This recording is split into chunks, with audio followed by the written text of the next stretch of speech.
Nilkanth વર્ણીની one વિચરણ યાત્રામાં ગઈકાલે આપણે જયરામદાસને નીલકંઠ વર્ણીનો મેળાપ થયો ત્યાં સુધીની કથા એ જોયેલી. ગીચ વનની અંદર પણ એક રીંછનું કલ્યાણ કરવા માટે વર્ણી પોતે ત્યાં આગળ પણ પહોંચી ગયા. એ એમની કરુણા દ્રષ્ટિ એ પણ આપણે આવી રીતે ગઈકાલે જોયેલી. ત્યારે આપણને ખ્યાલ આવે કે નીલકંઠ વર્ણીની એ પ્રત્યેક ક્રિયા એ કોકને કોક હેતુસભર હોય છે. જ્યારે વનની અંદરથી પાછા આવતા હતા ત્યારે નીલકંઠ વર્ણીએ પોતે કહ્યું કે અમારી પ્રત્યેક ક્રિયાની પાછળ એ હેતુ રહેલો હોય છે. એમ આ નીલકંઠ વર્ણીએ રીંછનું કલ્યાણ કર્યું અને ત્યાર પછી વળી પાછા જયરામદાસના ઘેર આવી ગયા. થોડા ઘણા દિવસ સુધી જયરામદાસ, એમની માતા પિતા, એમની જે દીકરીઓ એ બધાને વર્ણીએ પોતાના દર્શન અને સેવાનો લાભ આપ્યો. અને ત્યાર પછી એક દિવસને વિશે જ્યારે જયરામદાસના બધા જ કુટુંબીજનો એ સૂઈ ગયેલા, બધા જ ઘોર નિદ્રાની અંદર હતા. અને તે વખતે રાત્રે જ આ નીલકંઠ વર્ણી કોઈને પણ પૂછ્યા વગર કહ્યા વગર છાના માના એ પોતે આ ઘરમાંથી નિસરી ગયા. સવારે ઉઠીને જયરામદાસ એ નીલકંઠ વર્ણીની સેવામાં ગયો ત્યારે જોયું તો નીલકંઠ વર્ણીની પથારી ખાલી હતી. એમના જે કંઈ બધા વસ્તુઓ હતી, કમંડળું છે અથવા તો પછી ગુટકો, એ બધું પણ ત્યાં એણે કંઈ દેખ્યું નહીં. એટલે એને ફાળ પડી કે આ વર્ણી ક્યાં ગયા હશે. જ્યાં આગળ નીલકંઠ વર્ણી પોતે સ્નાન કરવા જતા એ જગ્યાએ પણ એણે તપાસ કરી તો ત્યાં પણ વર્ણી હતા નહીં. જ્યાં મંદિર હતું ગામની અંદર કે ત્યાં બેસીને પોતે ઘણીવાર કથા સાંભળતા ત્યાં આગળ તપાસ કરી, ત્યાં પણ વર્ણી દેખાયા નહીં. અને આ રીતે નીલકંઠ વર્ણી આ જયરામદાસ અને એમના કુટુંબીઓને લાભ આપીને નીકળી ગયા. ત્યારે આ બધા બહુ જ દિલગીર થયા. એની માતા તો પોતે હૈયાફાટ રુદન કરવા માંડી કે આવા નીલકંઠ વર્ણી આપણા કેટલાય પુણ્ય ઉદય થયા હતા ત્યારે મળેલા, પરંતુ હવે ક્યાં જતા રહ્યા હશે. અને એ રીતે એણે પોતાનો દીકરો જ્યાં જયરામદાસ એને કહ્યું કે તું એમની પાછળ જા અને ગમે તેમ કરીને એમને તું પાછા આપણા ગામની અંદર લઈ આવ. નીલકંઠનું આવું આકર્ષણ હતું કે પોતે જ્યાં આગળ જતા ત્યાં અનેકના ચિત્ત આ પોતાની મૂર્તિમાં ખેંચી લેતા. તો અહીંયા પણ નીલકંઠ વગર આ બધા માણસો તલસી રહ્યા છે. જેમ પાણી વગર માછલી તરફડે એમ નીલકંઠ વર્ણીના વિયોગથી આ જયરામદાસના કુટુંબીજનો પણ બધા શોકાતુર બનેલા છે. અને એ વખતે જયરામદાસ પોતે હવે નીલકંઠ વર્ણીને શોધવા માટે નીકળે છે. એણે મંદિરનો જે મહંત હતો એને પૂછ્યું કે નીલકંઠ વર્ણી કઈ બાજુ ગયા, તમને કંઈ ખબર છે? ત્યારે પેલા મહંતે કહ્યું કે અહીંયા આવ્યા ત્યારે જગન્નાથપુરી બાજુ જવાની વાત કરતા હતા, એટલે કદાચ એ બાજુ નીકળ્યા હોવા જોઈએ. અને એ વખતે આ જયરામદાસે નીલકંઠ વર્ણીને ગોતવા માટે જગન્નાથપુરીની વાટ પકડી અને લગભગ 20 દિવસ એણે પોતે અંતર કાપ્યું. ત્યારે આ જયરામદાસને નીલકંઠ વર્ણીનો ભેટો થઈ ગયો. જયરામદાસે નીલકંઠને પકડી પાડ્યા અને વાત કરી કે તમે શું અમને બધાને સૂતા મૂકીને નીકળી ગયા? તમારી પાછળ મારી માતા એ પોતે રોઈ રોઈને બધા દિવસો પસાર કરે છે. મારા જે પિતાજી એમને પણ ખાવાનું કંઈ ભાવતું નથી, માટે તમે પાછા અમારા ગામની અંદર અમારા ઘરની અંદર ચાલો. તેને નીલકંઠ વર્ણીએ કહ્યું કે તમારા જેવા તો ઘણા બધા મારી વાટ જોઈ રહ્યા છે, મારે એ બધાને પણ લાભ આપવા જવું પડશે, માટે તું પણ મારી ભેગો ચાલ. જયરામદાસને આગળ જવાનું મન તો હતું જ નહીં. એમ તો નીલકંઠ વર્ણીને ઘેર લઈ જવાતા, પરંતુ પાછો વર્ણીને મૂકી શકે એમ પણ હતો નહીં. એટલે એને થયું કે 2-4 દિવસ ભેગા જઈએ અને એ વખતે વાત કરતા રહીશું, હાલો પાછા. અને એમ કરતાં કરતાં નીલકંઠ વર્ણી કોઈક વખતે આપણને હા પાડશે ને વળી પાછા આપણા ગામની અંદર આવી જશે. એટલે આવી થોડી ગણતરી કરી અને જયરામદાસ એ વર્ણીની સાથે હાલવા માંડ્યો. અને રસ્તાની અંદર જતાં એક ગીચ ઝાડી આવી, જબરજસ્ત બધું ઘનઘોર જંગલ એ શરૂ થયું. ત્યારે જયરામદાસ કે વર્ણી આની અંદર જવા જેવું નથી, કારણ કે અહીંયા તો આ ધોળે દાડે પણ કોઈ માણસની હેરફેર દેખાતી નથી, માટે આપણે બીજી જગ્યાએ જઈએ. ત્યારે નીલકંઠ વર્ણી કે અમને કોઈ ડર નથી, અને તારે જો મારી પાસે રહેવું હોય ને તો તારે પણ બીક છોડવી પડશે. ભગવાન આપણને બધાને આ વાત સમજાવે છે કે આપણે જો ભગવાન અને સંતની પાસે રહેવું હોય, એમને જો રાજી કરવા હોય તો પછી આ જગતની બીક બધી છોડવી પડે. ઘણીવાર આપણે સત્સંગ કરીએ પરંતુ આપણા જીવનની અંદર આપણને આ લોકલાજ એ આડી આવતી હોય. જેમ સ્વામી ઘણીવાર કહે છે કે સત્સંગ એને આપણે તિલક ચાંદલો કરવાનું કહીએ તો તરત એને આ લોકલાજ આડી આવે કે આ જગતના લોકો મને શું કહેશે. સ્વામી કહે કે ભગત કહેશે બહુ તો બીજું શું કહેવાના છે, કંઈ ગુંડો અને ડાકુ તો કહેવાના નથી ને, તિલક ચાંદલો કરીશું તો સારું જ કહેવાના છે આપણને. પણ એ વખતે આપણને જગતની બીક નડે કે આવી રીતે આ તિલક ચાંદલો કરતા થઈશું તો આ બધા આપણને શું કહેશે. પરંતુ ભગવાન આપણને સમજાય છે કે એ બીક આપણે છોડવી પડે. જેમ લાધીબા એ પોતે વિધવા બની ગયેલા, અને ભુજની અંદર પોતે રહેતા. હવે એક સમયે મહારાજ એમના ત્યાં પધારે, એમને કહ્યું કે લાધીબા તમારે એમને રાજી કરવા છે? તો કે હા. તો કે તમે 16 શણગાર સજીને ડણા નાકેથી માથે બેડું ઉપાડી અને અમારી પાસે અહીંયા આવો. એ જમાનાની અંદર આ વિધવા પોતે 16 શણગાર સજીને બજારમાંથી નીકળે એ અશક્ય જ કહેવાય. કેટલી બધી લોકલાજ એ આડી આવે, કેટલા બધા લોકો એની ઉપર ટીકા અને મહેણા ટોણાનો બધો વરસાદ વરસાવે, પરંતુ ભગવાનને રાજી કરવા હતા તો લાધીબાએ પોતે લોકલાજનો ત્યાગ કર્યો અને મહારાજની આજ્ઞા પાળીને એમની પ્રસન્નતા પ્રાપ્ત કરી લીધી. તો ભગવાનને જેણે રાજી કરવા હોય તેણે આ જગત શું કહેશે આપણને એનો કંઈ વિચાર કરવાનો હોય નહીં. એની બીક જ્યારે તજીએ ત્યારે પછી આ ભગવાન ભજી શકાતા હોય છે. તો અહીંયા વર્ણી પણ જયરામદાસને આ સમજાવે છે કે તારે મારી પાસે જો રહેવું હશે તો બીક છોડવી પડશે. અહીંયા આપણને આ જંગલની બીક લાગે, પરંતુ વર્ણી આપણને સામાન્ય રીતે સમજાય છે કે આ લોકલાજ રૂપી જે બીક છે આપણને સત્સંગ કરવાની અંદર, તો એ આપણે મૂકવી પડે કે જગતને જે કહેવું હોય તે કહે. આપણે તો ભગવાન અને સંતને જ્યારે રાજી કરવા છે ત્યારે આવો અંતરનો ડર એ કોઈ પણ પ્રકારનો સત્સંગ કરવાની અંદર એ રહેવો ના જોઈએ. જેમ શ્રીજી મહારાજના સમયની અંદર બધા સત્સંગીઓ થતા તેમને નાથ બાર મૂકવામાં આવતા. ગામની અંદર એમને કોઈ મીઠું પણ આપે નહીં, એમના ચૂલાની અંદર અગ્નિ જો ઓલવાઈ જાય તો કોઈ અગ્નિ આપે નહીં. આવી પ્રકારના કષ્ટ સહન કરવા પડતા, પરંતુ એ લોકો ડર્યા નહીં અને મહારાજને બધાએ રાજી કરી લીધા.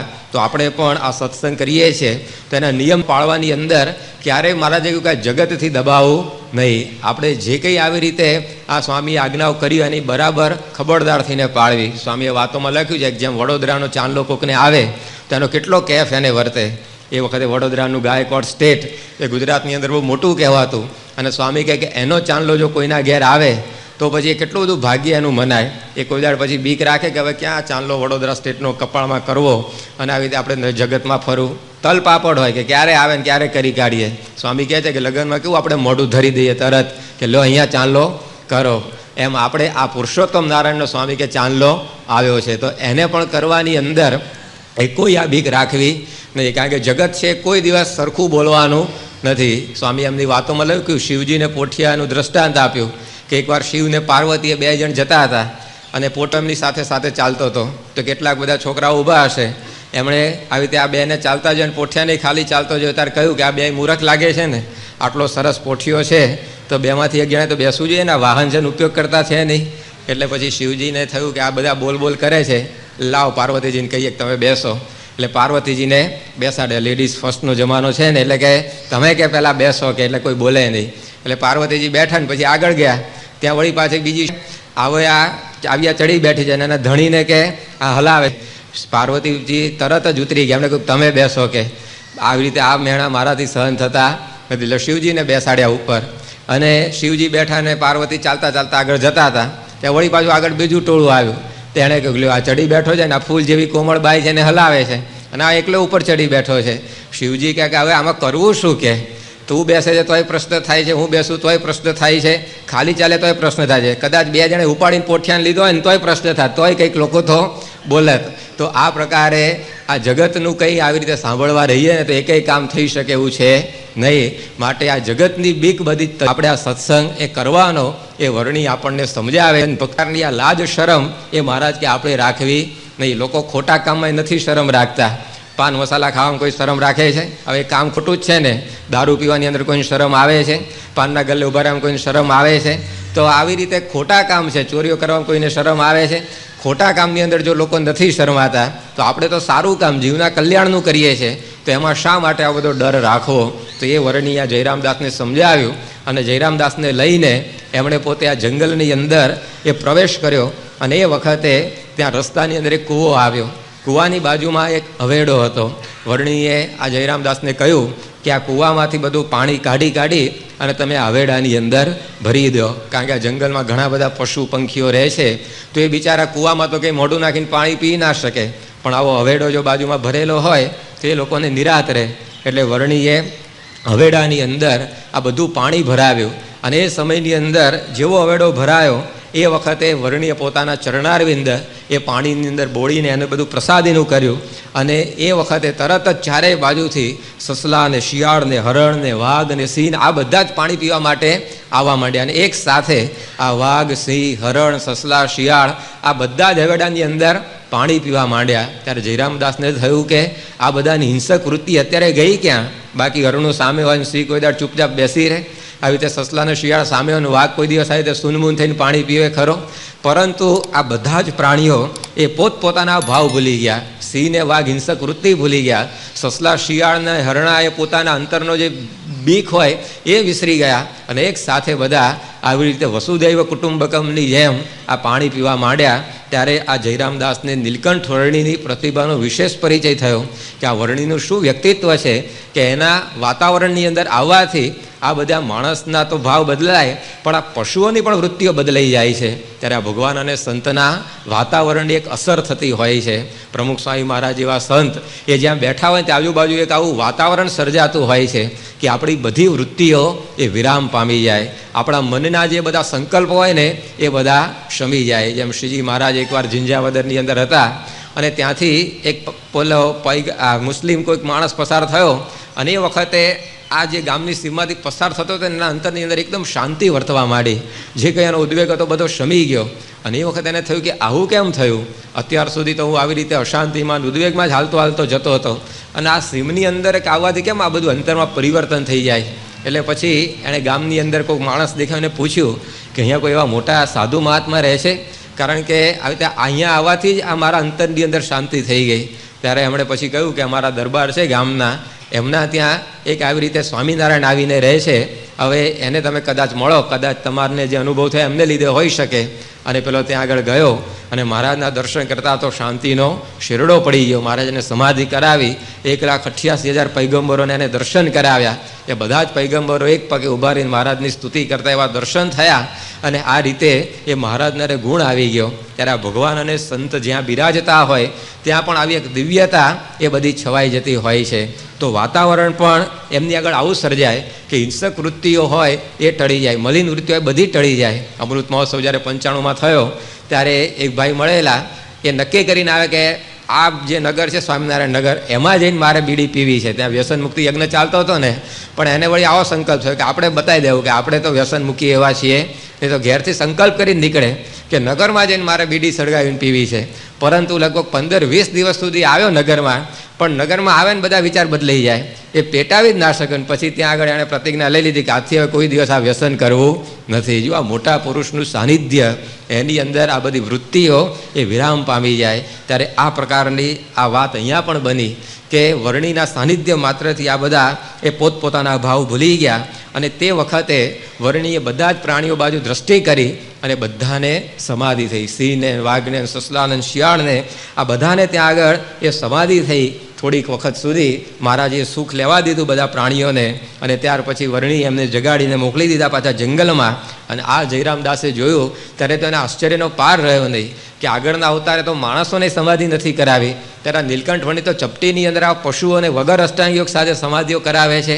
અને આવો અપરંપાર મહિમા એને સમજાયો છતાં પણ અંતરમાં પેલી સ્વજનોની આસક્તિ તો એવી ને એવી હતી. એટલે આ બધું ઐશ્વર્ય જોયું તો વર્ણીને શું કહે છે કે ચાલો કે મારા માતા પિતા બહુ વૃદ્ધ છે અને તમારે રાહ જુએ છે તો આપણે પાછા ઘર ભેગા થઈએ. વર્ણીને થયું કે આટલા બધા જીવ ઐશ્વર્ય ભગવાનના જુએ છે છતાં પણ એમાં વૃત્તિ ખૂંચવી બહુ અઘરી છે.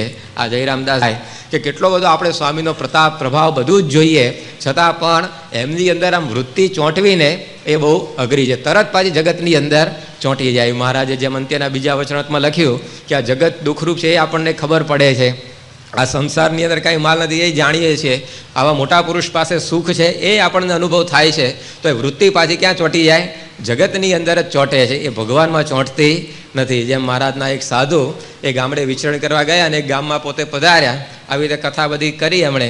પછી કથા પછી એક ભાઈ મળવા આવ્યા, લગભગ 50-55 વર્ષની એની ઉંમર, અને ત્યાં આવીને પછી સ્વામીને વાત કરી કે સ્વામી મારે હવે સાધુ થવું છે કે તમારી પાસે મને રાખી લ્યો. સ્વામીને આશ્ચર્ય થયું કે આ 55 વર્ષે સાધુ થવા આવ્યા, કારણ કે પાકા ગળે કાંઠા ચડે નહીં. કાચો હોય ત્યારે એને કાંઠાનો આકાર આપી દેવાય, પણ પાકેલો ગળ હોય પછી કાંઠું કંઈ ચોંટે નહીં ઉપરથી બીજું. પણ સ્વામીને થયું કે હવે આ ગરડે ગળપણ આમને વૈરાગ્ય ઉપજ્યો છે, કાંઈ વાંધો નહીં, ભલે ભગવાન ભજે. એમણે કહ્યું કે થોડાક દિવસ અમારી ભેગા રહેજો અને પછી આવી રીતે મંદિરમાં જઈશું ત્યારે તમને બધી દીક્ષાની વ્યવસ્થા કરાવશું. અને પેલા પટેલ હતા એ તો સ્વામીની ભેગા ફરવા માંડ્યા. હવે આ તો બધા મોટા કંઈક પરમહંસ કે સાધુ હશે એટલે ગામોગામ જ્યારે પોતે જાય ત્યારે હરિભક્તો સરસ બધા એમને ઉતારા આપે, સારામાં સારી બધી રસોઈઓ જમાડે, અને આ રીતે બધી સારામાં સારી બધી આગતા સ્વાગતા સ્વામીની તો થાય. અને એની સાથે સાથે ગા ભેગી વાછડી, પેલો જે પટેલ હતો એને સારામાં સારા ઉતારામાં રહેવાનું મળે, એને પણ રોજ સારી સારી બધી રસોઈએ ખાવાની મળે. અને આ રીતે 6 મહિના ક્યાં વિચરણમાં પતી ગયા એને ખબર જ ન પડી, ગરજ સાંભળે નહીં. પરંતુ પછી હવે મંદિર નજીક આવ્યું એટલે એક વખતે સ્વામી જ્યારે બપોરે પંગત કરીને બધાને જમાડતા હતા ત્યારે પોતે પીરસવા નીકળ્યા, અને લાડુની રસોઈ હતી એટલે પંડે પોતે પીરસતા હતા. અને એની અંદર આ પટેલ આગળ આવીને જોયું તો આશ્ચર્ય, પટેલના હાથમાં લાડુ અને આંખોમાં બોર જેવડા આંસુ. સ્વામીને જોયું કે આ કેમ થતા હશે, કોઈ લાડુ પડાઈ ગયો તો રડે બરાબર છે, આ તો હાથમાં જ લાડુ છે અને રડે છે કેમ? એટલે પટેલને સ્વામીએ પૂછ્યું કે કેમ પટેલ તમે આ રડો છો, તમે આવી રીતે આ આંસુ પાડો છો, તમને કોઈ વઢી ગયું, ધખી ગયું અથવા કંઈ તકલીફ પડી, કોઈ બોલી ગયું? એ ના સ્વામી કે એવી કંઈ તકલીફ નથી. તો કે પછી આ રડવાનું કારણ શું? કે ત્યારે એમણે પોતે વાત કરી પટેલે કે સ્વામી આ 6 મહિનાથી તમારે ભેગો ફરું છું અને રોજ આવી રીતે સારામાં સારી રસોઈઓ મને ખાવા મળે છે, સારામાં સારી જગ્યામાં રહેવાનું થાય છે, પરંતુ આજે મને વિચાર આવ્યો કે હું તો તમારા પ્રતાપે રોજ આવી રીતે આ લાડુ ઘેબર જલેબી ટટકારું છું, પણ ઘેર પેલી ધમલાની માં શું ખાતી હશે કે, એટલે કે મને આજે આ રડવું આવે છે. સ્વામી કે આ તમારો વૈરાગ્ય બધો હવે પૂરો થઈ ગયો છે અહીંયા, અને તમે પાછા તમારા ગામની અંદર જાઓ, તમારે કંઈ મંદિરમાં સાધુ થવાની જરૂર નથી. હવે જો ચોંટી ગઈ વૃત્તિ ક્યાં પાછી? જગતમાં જ ચોંટી. હવે ઘેરથી બૈરાએ ધમકાઈને કાઢેલો ને ત્યારે સાધુ થવા આવેલો, એમને એમ તો પાછો વૈરાગ્યથી તો આવ્યો જ નહોતો, પરંતુ તોય પાછા ત્યાં આગળ વૃત્તિ ચોંટે છે. તો આપણને આ સમજાય કે આ જીવની બધી કેવી આ પામરતા હોય છે કે ભગવાનનો બધો અનુભવ, સુખનો અનુભવ બધો થવા છતાં પણ એ પોતે એમની પાસે રહી શકતો નથી. તો આ વર્ણી પણ પોતે આ જયરામદાસની આવી ક્ષુદ્ર વૃત્તિ ઉપર હસ્યા કે આટલું બધું મેં એને ઐશ્વર્ય બતાવ્યું, આવી રીતે આ પ્રાણીઓને સમાધિ કરાવી, અને છતાં પણ આ પોતે આવી રીતે ઘરની મમતા મૂકતો નથી. પરંતુ વર્ણીએ કહ્યું કે કાંઈ વાંધો નહીં, કે તમારે ઘેર આપણે જઈશું, પણ તું અત્યારે મારી ભેગો આગળ થોડોક ચાલ. અને પછી એ પોતે વર્ણી એમની સાથે એને લીધા, અને ત્યાં આગળ એક શિવાલય આવ્યું જતાં, અને શિવાલયની અંદર વર્ણી પોતે રોકાયા. એ વખતે આવી રીતે આ જયરામદાસ જ્યારે મહારાજના દર્શન કરી રહેલો ત્યારે જયરામદાસને પોતાને સમાધિ થઈ, અને એ સમાધિની અંદર એને અક્ષરધામ દેખાયું, અને એ અક્ષરધામની અંદર બ્રહ્મા, વિષ્ણુ, શંભુ જેવા અનેક દેવતાઓ અને 24 અવતારો એ આ શ્રીજી મહારાજની સ્તુતિ કરી રહેલા એવી પ્રકારના દિવ્ય દર્શન એ શ્રીજી મહારાજને એણે કરાવ્યા. અને આવી રીતે ઘણા બધા સમય સુધી સમાધિની અંદર મહારાજનું એણે સુખ ભોગ્યું, અક્ષરધામનો એને અનુભવ કરાવ્યો મહારાજે. અને સમાધિમાંથી જાગ્યો ત્યારે સીધો જ મહારાજને દંડવત પ્રણામ કરવા માંડ્યો અને સ્તુતિ કરી મહારાજની હાથ જોડીને કે તમે આવી રીતે અક્ષરાતીત પૂર્ણ પુરુષોત્તમ છો એવું આજે મને જ્ઞાન થયું છે, અને તમારો મહિમા આજે મને સમજાયો છે, માટે તમે મારા ઘેર ચાલો. પાછી વાત તો એ જ કરે કે હાલો કે મારા ઘેર, કે તમે આવી રીતે પૂર્ણ પુરુષોત્તમ છો તો મારી માતા વગેરેને પણ દર્શન આપવા માટે પધારો. વર્ણીને થયું કે હવે તો એને સમાધિ કરાવી તો પણ હજી ઘરની મમતા આનાથી છૂટતી નથી. વર્ણી કહે કે આપણે ત્યાં જરૂર જઈશું, પરંતુ કે અત્યારે મારી ભેગો આગળ હાલ. અને વર્ણીને પાછા લઈ જવાની દાનતથી આ થોડુંક પોતે આ વર્ણી સાથે જવા માટે તૈયાર થયો. અને એ વખતે જતાં રસ્તાની અંદર એક ખાડી આવી. હવે ખાડીને પાર કરી અને પછી આવી રીતે સામે કિનારે જવાનું થયું. એ વખતે વર્ણીએ જયરામદાસને કહ્યું કે જા તું હવે એક નાવ ભાડે કરી લાવ, કારણ કે આપણે ખાડી ઉતરવી છે તો નાવમાં બેસીને ઉતરવું પડશે. અને એ વખતે આ જયરામદાસ પોતે નાવ ભાડે કરવા માટે જાય છે, પરંતુ એ રકઝક કરતો હતો. પેલો નાવવાળો કે 50 પૈસા હું તમને લઈ જાઉં, પેલો કહે કે ના 40 પૈસા હું આપું. એવો આમ થોડોક લોભ એને વળી ગયો કે હવે ક્યાં આવી રીતે વધારે પૈસા વાપરવા વર્ણી પાછળ. અને એ વખતે આ રકઝકની અંદર મોડું થઈ ગયું, અને બીજું એક નાવ ત્યાં આગળ લાંગર્યું, તેમાં વર્ણી તો પોતે ચડી ગયા. અને એ નાવ ઉપડ્યું ત્યારે પેલો જયરામદાસ આવ્યો, અને એણે જોયું તો વર્ણી તો નદીની અંદર જઈ રહેલા. અને એને થયું કે હો કે આ મેં થોડાક લોભ સારું આ વર્ણીનો સંબંધ ગુમાવી દીધો. હવે કે નદીમાં પડીને એમને પકડાયું તો રહ્યું નહીં, જમીન ઉપર તો કદાચ દોડીને પકડી લેવાય, પરંતુ આ વર્ણી તો નાવમાં બેસીને જતા જ રહેલા. અને એ વખતે આ જયરામદાસને બહુ પસ્તાવો થયો કે આ એક 10-5 પૈસા માટે મેં આ વર્ણીનો સંબંધ ગુમાવી દીધો. આવા વર્ણી આપણને પ્રાપ્ત થયેલા, અને એ આ વર્ણી એ આપણી પાસેથી જતા રહ્યા. ત્યારે આ પ્રકારની પરિસ્થિતિ હવે આ જયરામદાસની થયેલી છે. નીલકંઠ વર્ણીનો સંબંધ એ અલ્પ વસ્તુ માટે એણે પોતે ગુમાવી દીધો. માણસની આવી પ્રકૃતિ એ રઘુવંશની અંદર કાલિદાસે લખી છે કે અલ્પસ્ય હેતુર બહુ હાતુમ ઇચ્છન વિચાર મૂઢ પ્રતિભાસી મેત્વમ, કે અલ્પ વસ્તુ માટે માણસો જીવનની અંદર ઘણી બધી મોટાની પોતે વહોરી લેતા હોય છે. જેમ અંગ્રેજીમાં કહે છે ને કે penny wise and pound ફુલિશ. Penny એટલે કે આમ એક પૈસો આચવવા માટે બહુ કરે અને પાઉન્ડ બધું આખી રીતે ગુમાવી દે તો એ કેટલો મૂર્ખો કહેવાય. હકીકતમાં પાઉન્ડ હાચીને પેની જાય તો વાંધો નહીં, એમાં વર્ણીને સાચવવા જેવા હતા. હવે એની અંદર એણે પોતે આ એક દોકડો સાચવવા માટે આ વર્ણીનો સંબંધ ગુમાવી દીધો ને જે અંતરની અંદર પછી એને બળતરા ઉપડી વસત, પરંતુ હવે પસ્તાવા સિવાય એને કાંઈ કરવાનું રહ્યું નહોતું. યોગીજી મહારાજ એટલે જ યોગી ગીતામાં લખ્યું કે આવી રીતે આ ભગવાન અને સંતનું જે જ્ઞાન એ આપણે આ સમજવું એ બહુ મોટી વસ્તુ છે. કારણ કે એવું જો જ્ઞાન સમજાય નહીં ને તો અંતરમાં આવી બળતરા એ રહી જતી હોય છે. જેમ રૂડાભાઈ હતા, એકવાર મહારાજ એમના ત્યાં પધાર્યા અને પછી પોતાના ગાડામાં બેસાડીને એમને બીજે ગામ મૂકવા જતા હતા, પણ બળદ એટલા સરસ હતા એમના ગાડે જોડેલા. એટલે મહારાજે કહ્યું કે રૂડાભાઈ, આવા જો બળદ એ ગઢડા દેવની સેવામાં હોય તો બહુ સારું. રૂડાભાઈ કે મહારાજ તપાસ કરીશ અને જેવા મળે ને એવા હું તમને પહોંચતા કરીશ, તમે કાંઈ ચિંતા કરતા નહીં. મહારાજ કે બહુ સારું. અને પછી બીજું ગામ આવ્યું એટલે મહારાજ તો ત્યાં રોકાઈ ગયા. રૂડાભાઈ પાછા આવી ગયા ગામની અંદર અને પછી પાછા 5-15 દિવસે ગઢડા ગયા દર્શન કરવા. ત્યારે મહારાજે કહ્યું રૂડાભાઈ પેલા બળદનું મહારાજ તપાસ ચાલુ જ છે, તમે ચિંતા ના કરો, કે હું ગામો ગામ જાઉં ત્યાં પહેલું આ જોઉં છું કે ક્યાં મહારાજને ગમે એવા બળદ છે. અને આ રીતે બધી જ્યારે ભેગા થાય ત્યારે આ જ વાત કરે. વળી પાછા મહિના પછી સમય ઉત્સવમાં ભેગા થયા. મહારાજે પૂછ્યું રૂડાભાઈ બળદનું શું થયું? મહારાજ તપાસ ચાલુ છે, તમે હવે સંભાળતા જ નહીં, એ વાત મારી ઉપર મૂકી દો કે હું તમને પહોંચતા કર્યા. અને બળતરા થઈ કે આ 2 બળદ સારું, આ મહારાજનો રાજીપો આપણે લઈ શક્યા નહીં. તો અલ્પસ્ય હેતુ બહુ હાતુમ ઈચ્છન, કેટલાક હેતુ માટે ઘણી બધી મોટી હાનિ ઘણી વાર સત્સંગની અંદર એ આપણને થઈ જતી હોય છે. માટે આ ભગવાન અને સંતની સેવા સાથે વસ્તુનું કોઈ મૂલ્ય નથી, એ અહીંયા આપણને સમજાવે છે. અહીંયા પોતે કવિ વાત કરે છે કે વિશેષ કે કિંચિત મૂલ્ય થાય, સમ પ્રમાણે સમજો સદાય, જે વસ્તુ કેરો ખપજે હટાણે, તે વસ્તુનું મૂલ્ય મળ્યા પ્રમાણે. ગંગા કિનારે જળનું ન મૂલ્ય, ખારા રણોમાં પણ તે અમૂલ્ય, જ્યાં પ્રાણ જાતા જળ કોઈ પાય, સહસ્ત્ર મોહરો પણ સ્વલ્પ ત્યાય. કે ગંગા કિનારે પાણીનું મૂલ્ય નથી, પરંતુ રણની અંદર તો 100 સોના મોહરો જો આપવાની કહે એક પ્યાલા માટે તો પણ માણસ કદાચ આપવા તૈયાર થઈ જાય. કારણ કે પ્રાણ જતા હોય એ વખતે પછી પાણીનું મૂલ્ય વધી જતું હોય છે. એમ વસ્તુઓ બધી ભલે કિંમતી રહે, પરંતુ ભગવાન અને સંતની સેવા સામે એનું કોઈ મૂલ્ય નથી. એ વખતે વસ્તુનું મમત્વ મૂકીને, એ પૈસાનું મમત્વ મૂકીને જો સેવા થઈ જાય તો પછી ઘણી બધી મોટી પ્રાપ્તિ આપણને થતી હોય છે.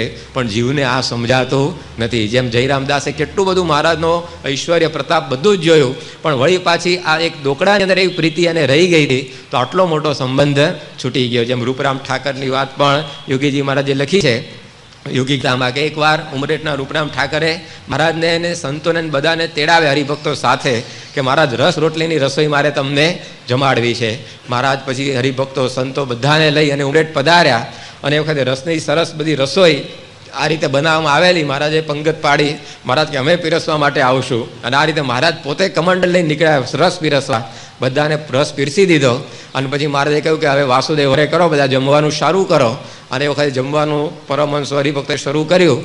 અને મહારાજે પૂછ્યું સહેજે સહેજે કેવો રસ થયો છે? તો બ્રહ્માનંદ સ્વામી કોઈ રમૂજી હશે, મહારાજ રસ તો સર્વોપરી છે, એક તબડકો મારીએ અને એન્ટેના સીધું ઊંચું થઈ જાય એટલી બધી પ્રકારનો ખાટો રસ. કોણ જાણે એવી ખાટી કેરીઓ આવી ગઈ હશે. તો મહારાજને થયું કે આ ખાટો રસ છે, ઉભા રહો, કે તો બધા હમણાં જમતા નહીં, આપણે થોડીક એમાં ખાંડ નાખીએ અને પછી તમે બધા જમો એટલે ખાવા જેવો થાય. રૂપરામ ઠાકર પાસે ખાંડ માગવા ગયા મહારાજ.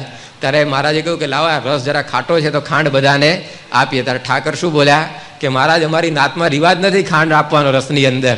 મહારાજ કે પણ આ નાત ઓછી જમવા બેઠી છે, આ તો બધા ભક્તો છે, સંતો છે, એમના માટે તો આપો. કે મહારાજ અમારે રિવાજ જ નથી પણ નાતની અંદર એવો આપવાનો. અને એ પોતે રસોઈ આપી પણ મહારાજને પાવશેર ખાંડ આપી શક્યા નહીં. હવે સંતો તો એવું કંઈ હતું ને, હરિભક્તો બિચારા એવા નિસ્વાદી, એ તો હવે મહારાજની આજ્ઞાથી જે આવી એ બધું જમી ગયા. પણ બધો સંઘ વિદાય થયો ને પછી રૂપરામ ઠાકરને બળતરા ઉપડી કે આ રસની રસોઈ આપી શકે ને પાછળ ખાંડ ના દીધી.